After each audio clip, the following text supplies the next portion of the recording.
li andi lii nag mooy diggante ca suba ba ñuy enregistré waxtaan bi ak waxtu wi ñu toll dafa am xibaar yu doy waar yu ñu dab. mooy xibaar bi nga xam ne mu nga xewee fële ci suñuy mbokk yu nekk Ngor.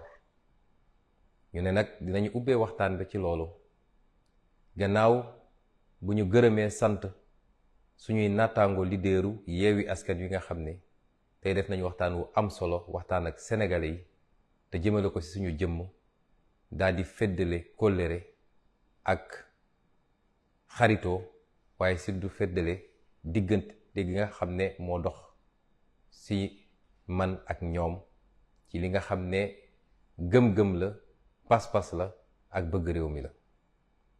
mbokk yi li xew Yoff li xew Ngor ñun ñëpp ko gisandoo muy lu doy waar. ab nguur boo xam ne day xëccoog askanam suuf soo xam ne matul sax hectare gën saa bëri ne nañ 6000 mètres carrés la mu koy xëccoog askanam ba mu jar violence bii nga xam ne ñun ñëpp gis nañ ko. nguur goo xam ne day xëccoog askanam lu tuuti ci suuf gannaaw bi ñu xañee askan woowu suuf su bari soo xam ne seeni maam ak seeni maamaat amoon nañ ko.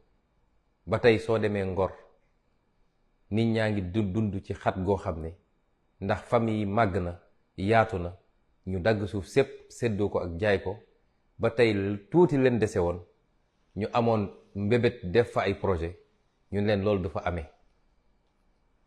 nguur gu ñàkk yërmande ci askanam ba loolu andi lii nga xam ne Sénégal yépp a ngi koy gis, àdduna bi yépp di ko gis, muy dal ci kaw sa population.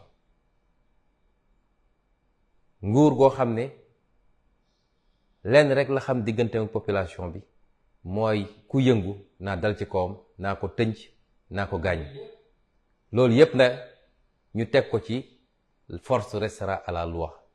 fàtte ni nag force restera à la loi mooy doole day dellu si ci yoon.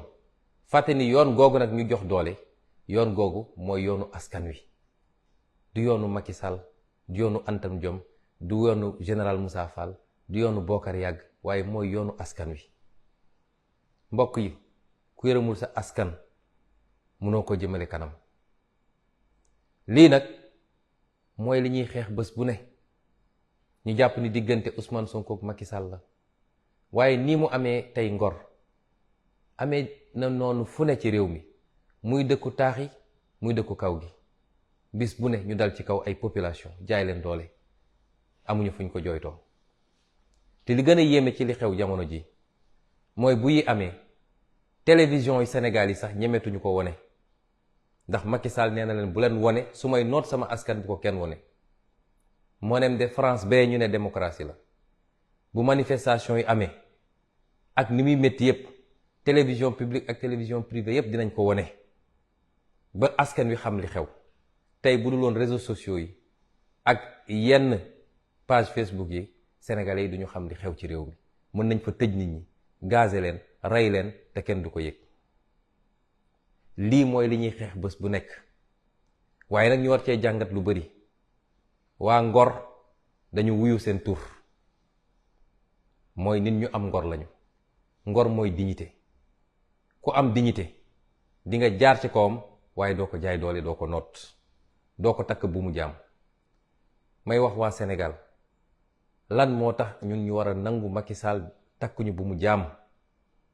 lan moo war a tax tey ñu koy seetaan muy def lu ko neex ci réew mi? Ngor de benn quartier kese la, mu tëleen depuis balaa Korité ba tey jii. waa bu quartier Sénégal yépp takkoon seen fit, takk seen ndigg jàkkaarloog Macky Sall, gëm naa ni du fi def genn wàllu fan, dina takk ay bagaasam dem. ñii woo nag ñépp ñu am solidarité ak waa Ngor, rawatina ñii seen dëkkandoo di Yoff, di Wakaam ba Cambérène, waaye feneen ak feneen ci Sénégal. benn sénégalais waratul nangu di toog di seetaan ñuy noot ay sénégalais, di leen bunduxatal, di leen métital, di leen rey, di leen gaañ. dégg nañu sànq ab xibaar boo xam ne ñu ngi koy vérifié wu, ñu ne ñu am na benn gone gu jigéen gu ci ñàkk bakkanam. ñu ngi ñaan yàlla loolu bu mu am, ndax nguuru Macky Sall li fi rot ci bakkan bëri na ci ay manifestation kese. gis nañu ay image yoo xam ne yu doy waar la, ay nit nekk ci ay plage ñu leen di tiire ay bal fetal. te balaa korité bi gis nañ fa image yu doy waar, ay nit yor ay fetal nekk ci ay yoonu koñ di chargé di tiire ci kër yi. mu fàttali leen li xewoon sama kër le 7 février 2021 nga xam ne ay alkaati la ñu gis ñu taxaw ci kaw ay toit di tiire. njàmbaar nekkul ci loolu, ma koy wax toujours suñu force de défense et de sécurité yi lañ leen formé ñi ngi li ñuy xaar ci yéen mooy bu ay samba boy wala ay terroriste wala ñu bon a bon jóge fële bëgg a dal ci kaw Sénégal yi, ngeen won ñu yéen a ëpp entraînement ci Sénégal, ngeen won ñu yéen a gën a professionnel, ay jàmbaar ngeen. mais bés bu ne ñu yónnee leen ci ay population désarmée ngeen di jaay ay commando mel ni Rambo bu nekk ci àllum Aziba. du lii moo taxoon peuple bi jël impôt am di leen fay ak di leen former.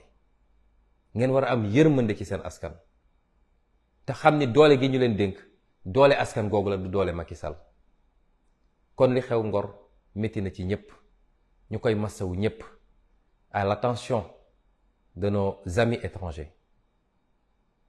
J'ai ouvert cette allocution par la situation qui prévaut aujourd'hui dans un quartier de Dakar qui s'appelle Ngor.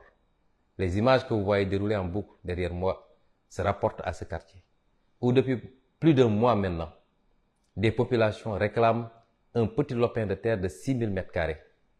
Des populations qui ont été spoliées de toutes leurs terres ancestrales, qui ont été soumises à la course foncière qui prévaut à Dakar, où des lotissements ont été faits, partagés tout le temps par les mêmes, des politiciens, des hauts fonctionnaires, pour être revendus à prix fort.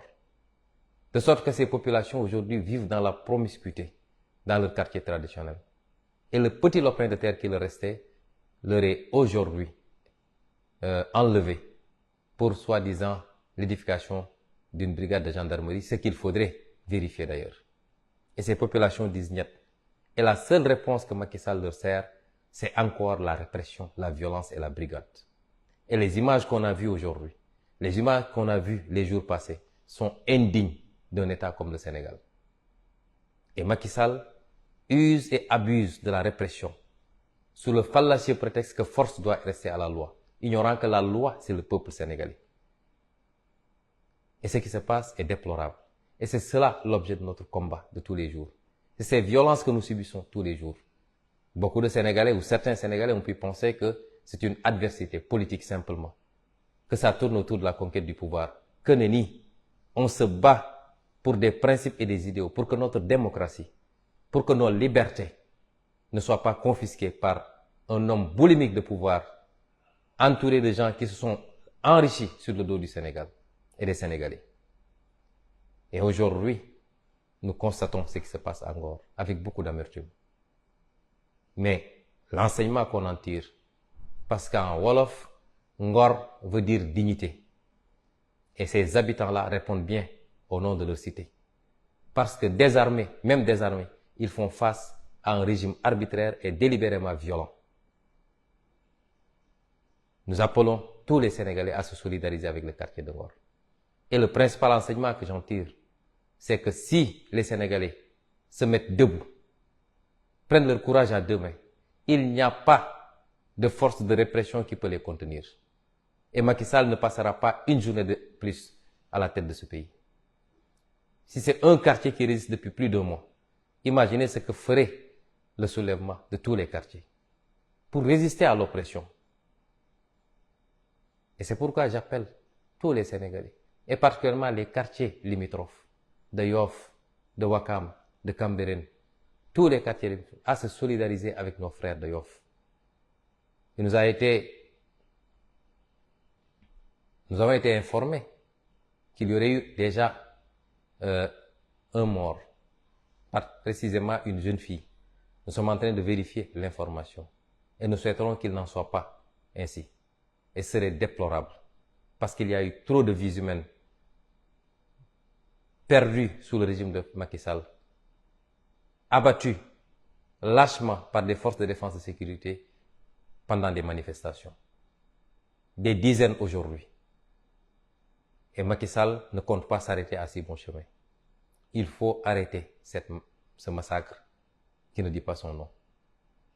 Et c'est pourquoi je lance un appel à tous les Sénégalais et à toute la communauté internationale